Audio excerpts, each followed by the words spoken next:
Can you say something about your own truth or honesty, sincerity, and the 50-50? Mm, no.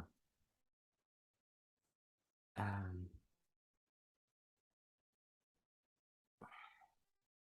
yeah, good. You have really good questions. Um, for me, truth was always an obsession. I always found myself a liar, like, and I always thought, if I'm able to tell the truth, then, people will treat me good, like sort of, I always had the feeling I was fake.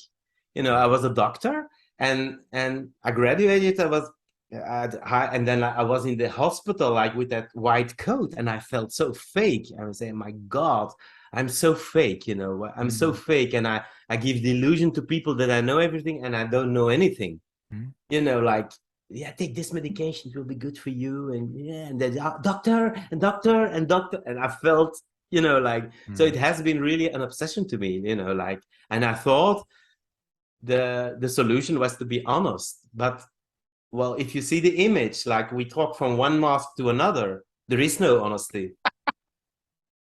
So everybody, hey, see how perfect I am.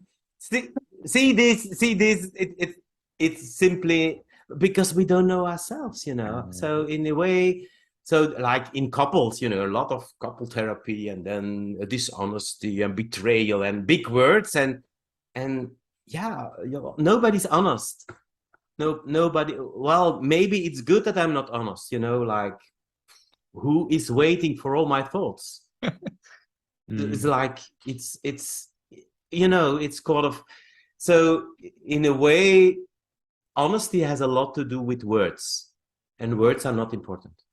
And justice, the longing for justice, it's a child. Mm. So the not seen child thinks justice would have been if they have seen me, and it creates the illusion that seeing him, justice in whatever form, would help. Yeah. But we live on a planet without justice. Mm. It's not what life is about. You live on, if you look for justice, you're on the wrong planet. Go and look for another planet. Here, nothing with life has to do with justice. Life has to do with survival. And with, of course, for humans, that doesn't mean that we have to behave like animals. But you need to become in touch with that. And if you are in touch with your own life and with your own frequency and with your own, all your bitter parts, then, well, you can have a sort of a sort of a contact. But honesty has a lot of to do with, you have to tell me everything so that I can control you and I can manipulate you. And like, what Mm. is honesty? Mm. Okay, there is a kind of honesty I'm a fan of, that is, make it simple. What do you want? But that is honesty about what you want, about the movement. In reconstructive, we are really honest in the movement. We are follow your impulse. So Mm. that is, be really honest, not in your words, but in what you want. Mm. But on that moment, not on the stories you tell. Yeah. So that is a kind of honesty, that we have to learn. So it's never in words, and it's never, a word is never honest. Mm. Because a word means different things for every. If I say love, I have a definition of love, a story of love, a whole path with love, and you as well. So we will never understand. Yeah. So how can we be honest about that? It's not possible. Yeah.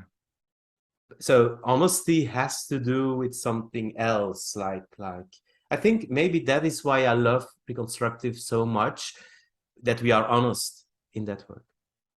And that's the only way of humans to be honest. Mm.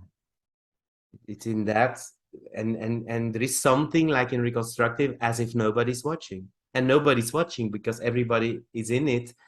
And anyway, I'm out, but I don't see anything in a way, I don't understand because I'm not in. And people feel it. They feel that in a way that there is that safety. Yeah. So they become, in a way, they let their bodies become more honest.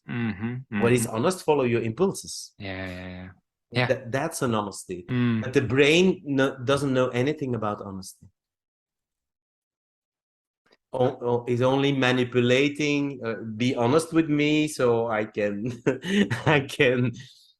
Yeah, and that is a, well, that is a lot of men more than women have identify their problem as that they can't be honest, that they don't know very well what they feel.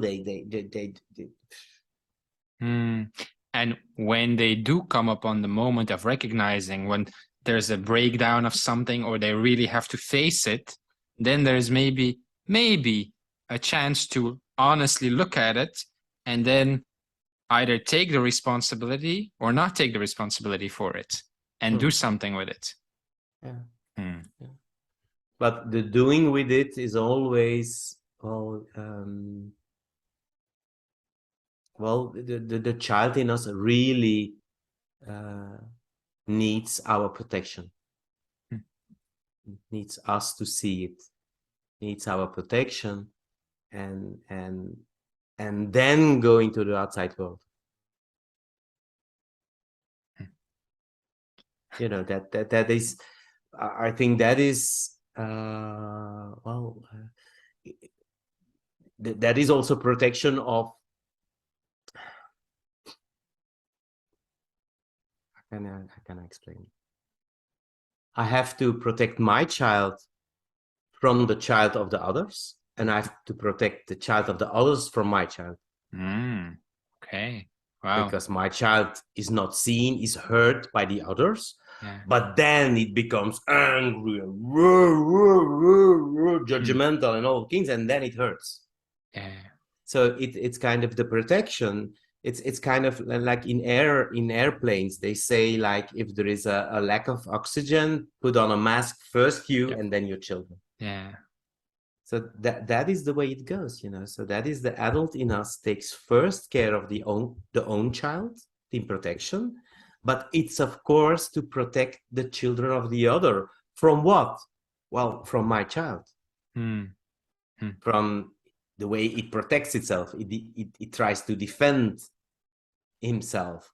He judges. Well, because we always see that vulnerable, hurt child, but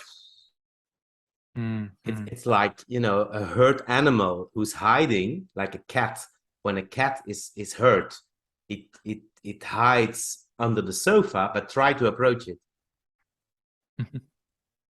That is the animal in us. So we need to protect our child for the animal of others, and we need to protect the child of the other for our animal. And then, of course, you have the masks, and then the mask is all about, I don't know anything, I didn't see anything, and I was not there. And I have good intentions, and please see my good intentions.